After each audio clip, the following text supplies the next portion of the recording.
Yun! What is up mga ka-doitbest? Welcome to another MotoVlog.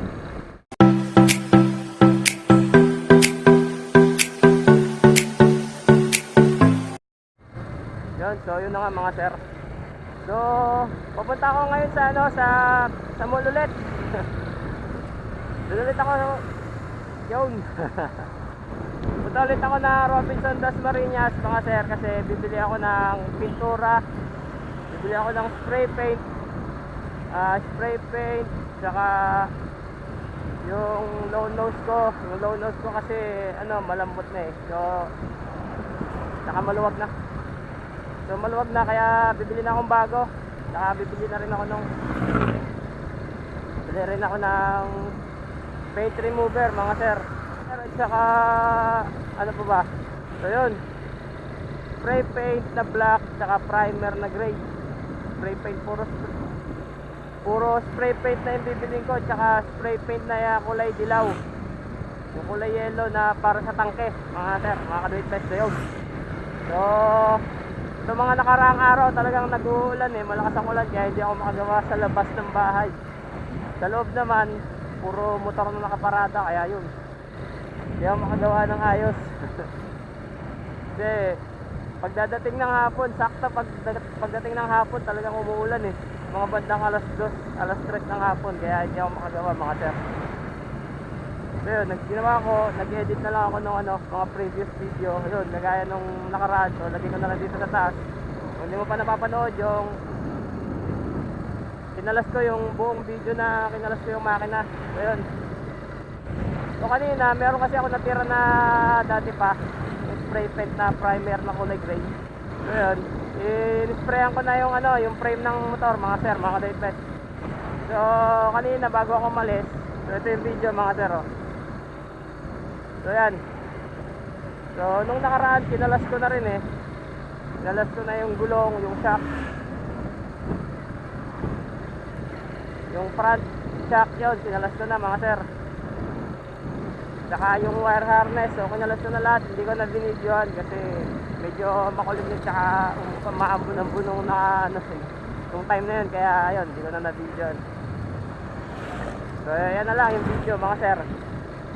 Tapos bago ko pinturahan niya mga sir, 3 days na yan eh.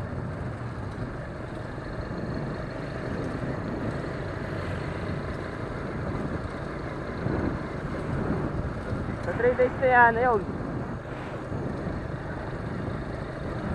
So 3 days na yan mga sir, nilagyan ko lang din ng tiniktik ko muna yung kalawang. So tiniktik yung kalawang, tinanggal ko yung mga kalawang, tapos sinisprayan ko ulit ng rust converter. So yan. Tapos kanina yan, inisprayan ko na ng primer na kulay gray mga sir. Ang ispray ko dyan kulay black. So yun. So yun, enjoy the ride na lang mga sir, mga ka-doitbest. Update ko ulit kayo mamaya.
Abutan ko rin itong mga to.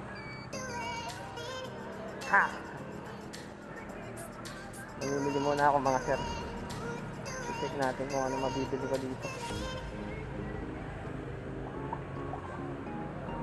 Kwak.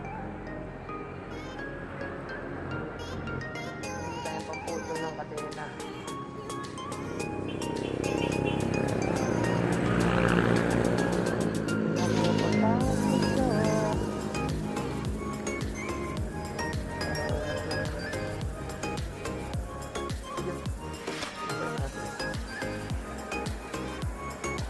Walang socket wrench. Baka socket wrench na ano. Socket lang. Ito lang hinahanap.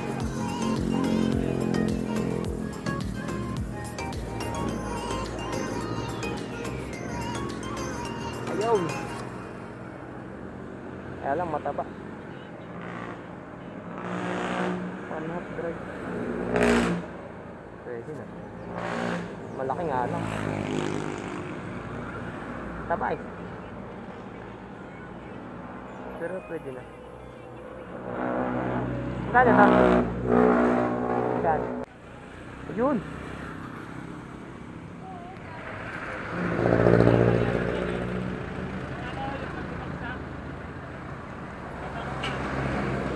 Ito, magkano?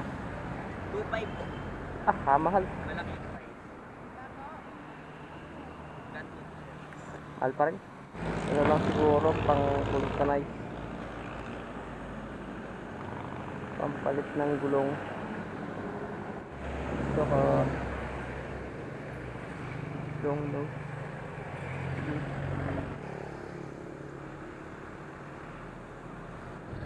So ayun mga sir, nakabili na ako. Doon ako sa kanila nakabili ng long nose. 8 inches na long nose yung nabili ko sa kanila, yung medyo malaki na ng konti doon sa ginagamit ko. Sa pangkabit ko ng sa piston, yung lock ng piston pin, yun. Tapos bumili na rin ako ng pampalit ng gulong, yun. Para pag magpapalit ng gulong mga sir, mga ka-doitbest, ako na lang magpapalit. Hindi ako pupunta sa vulcanizing mga sir. Tapos bumili na rin ako ng kadena para dun sa Terminator 200, meron sila dun. Yung kagaya ng kadena nito ginagamit ko dito sa motorstar ko. 428 yung size. Pamputol ng kadena, so yun, bumili na rin ako. Para pagbukas ng shop natin mga sir. So ang bibilin ko na lang ngayon is pintura na lang. Kaya mga sir, bibili din pala ako ng grasa mga ka-doitbest kasi para dun sa T-post. Yun, yung T-post pala mga sir, mga ka-doitbest, may nag-request ng mga siguro mga 3-4 weeks, isang buwan na nakalipas, may nag-comment. So re-request kung paano magkabit ng T-post. So yun, so gagawa ko na lang ng separate video yun, yung video para dun lang sa pagkabit ng T-post mga sir, mga ka-doitbest. So ang T-post kasi noon, ang bearing is ano, yung tawag nito. Ang bearing niya is ball bearings lang, wala siyang ano, walang holder yung bearing. Ball bearings lang talaga. So gagawa tayo ng separate video para doon mga sir. Okay mga sir, so nandito na tayo sa Robinson. Yun. Punta tayo ng handyman ulit mga sir, mga ka-doitbest. So marami tayong kaibigan dito sa handyman eh.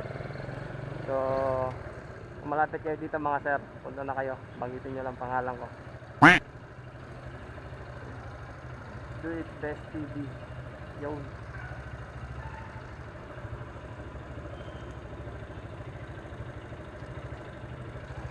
Bibigyan nila kayo ng discount. Malaking discount mga sir, mga ka-doitbest. Kaya punta na kayo.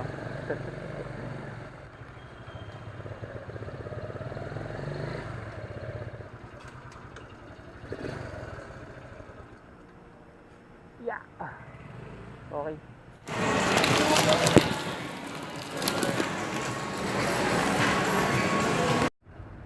Okay.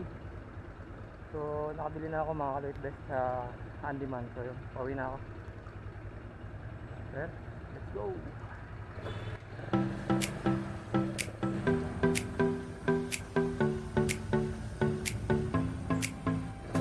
Dito na ako nakapagdala.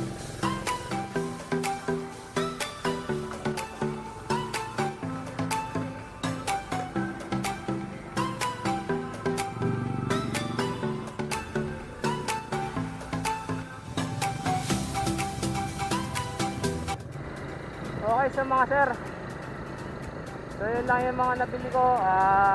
Marami-rami din ng konti. So maganda yung nabili kong primer paint mga sir, mga ka-doitbest. Kulay gray na primer paint. Primer paint na anti-corrosion. So para hindi na siya anti-rust. Parang rust converter na rin mga sir, mga ka-doitbest. So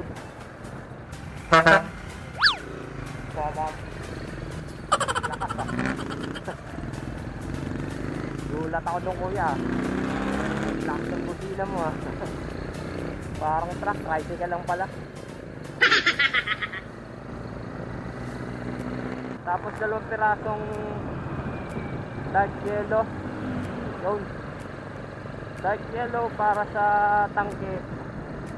Tsaka dun sa fairings. Tapos 3 black. Tapos bumili na rin ako ng grasa. Yun. Thank you for watching. Yan. Okay. Kaskasero. Yung mga driver ng bus na kaskasero. Nakaw. Mga luko-luko. Hey. Thank you for watching mga sir, mga ka-doitbest. So, ganito na yung video. Kung hindi ka pa nakasubscribe, please click that subscribe button dyan sa baba. Or click mo na lang sa bilog na to. Yan. At saka yung ito, para mapanood mo na rin yung ibang video ko mga sir, mga ka-doitbest. So that's it for the video. As always, ride safe and enjoy riding.